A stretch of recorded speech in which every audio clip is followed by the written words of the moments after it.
Welcome to this week's favourite Sunday sermon. What a week! Absolutely extraordinary. It's hard to know whether to laugh or cry or just give up.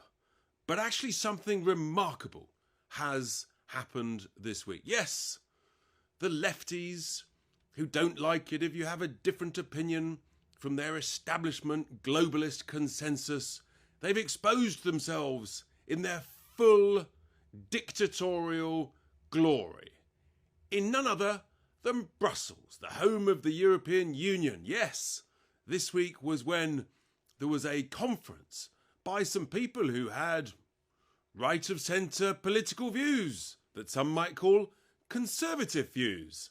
And there was this big conference. People like Suella Braverman was invited. People like Miriam Cates, Nigel Farage was invited, and various others. But oh no, their views were unacceptable on things like conservatism, on things like free speech, on things like protecting children from the wokery of gender ideology, and therefore the whole conference must be shut down. The mayor of Brussels, none other, clearly a very important monsieur, he determines that it must be shut down because it's a danger to public order, safety. Really? Let's be honest, he just didn't like what he thought they might have to say. And so here we are, in the epicentre of the European Union. They sent dozens of police along to shut down this conference, this debating chamber. And that was after they'd already shut down the first venue a few days before. That got moved to a second venue. That was shut down the night before. And so they had to resort to a third venue where a very brave gentleman owner allowed them to have this conference.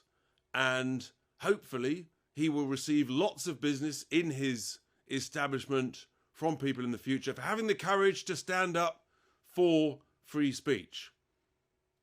But these lefties, they've absolutely shown their true colours. And whilst it's horrific on the one hand to see free speech being shut down like this, on the other hand, it's a massive, massive wake-up call to all of us. This is what dictators do. This is what people who don't like debate, unless you agree with them, it's what they do. It's what snowflakes do. Yes, it's unreal. But it's here, now, in 2024.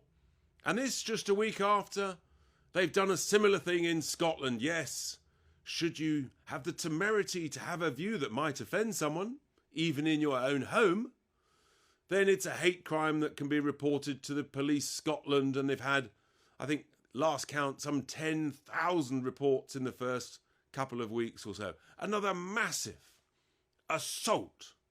An absolute brutal assault on freedom of expression, freedom of speech, and indeed the right to offend. It's closing in on us. So whilst you could sort of semi-laugh at what was going on in Scotland, because it's come from none other than Humza Useless himself, but actually, I think we're seeing this is not a laughing matter. This is serious.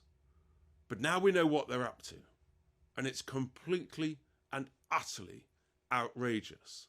We've got to stand up to it. We've got to talk about it. We've got to battle against it. We've got to tell all the elected representatives, this stuff stops. No further. We've got to push it back. Push it back to the sea and beyond. We don't want that. We want freedom of expression. But we can do it in a lawful way, just like the right to protest. It's an important right, but it doesn't give you the right to incite hatred or violence or racism like anti-Semitism. That is the difference. It was an amusing sight, I have to say, Nigel Farage being on the stage, talk about the police who were literally trying to get in to take the microphone off him. And you couldn't make it up. I mean, the media, just an absolute bonanza for them. So hopefully it's a blessing in disguise, but it's a serious, serious wake-up call. In other news, of course, this week, we've seen that once again, the so-called experts that tell us what we must do and what we must think with regard, for example, to gender ideology. Yes, and you have to accept their way. They know best. All these people at these gender transformational clinics at the NHS. Well, it turns out when actually you have a proper review of what's going on, you shine a light on the horrors that was going on at this GIDS clinic that we were all funding. There was no evidence that what these so-called professionals were doing was actually based on proper evidence. No, it was just a whim, and yet they were damaging children.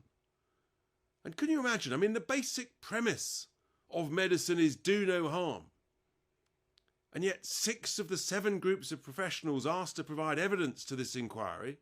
And again, it's about, the importance of transparency, of proper examination of data. That's what freedom of speech is all about. These 6 groups, they refused to provide evidence to this inquiry. Why? Because they had something to hide. It's a bit like these lefty socialists who don't like debate. They've got something to hide. They don't like the truth coming out. And this CAS review has shone a light on the appalling things, the damage that's being done to already vulnerable children who may have various health issues, anxieties, depression, concern. And they've literally been experimented upon. This is what's going on, folks. We've got to wake up. We've got to have the courage to call it out and to say, no, this stops here. And this essentially is what the coming general election will be all about. It'll be about the difference between the so-called experts who turn out to be leading us up completely the wrong path and what I call basic common sense. Freedom of speech is a basic human right, and we've got to battle for it, because otherwise we'll end up in serious trouble under the dictatorship of the socialists. So watch out, they're coming for you. Keep alert. Here endeth my Sunday sermon.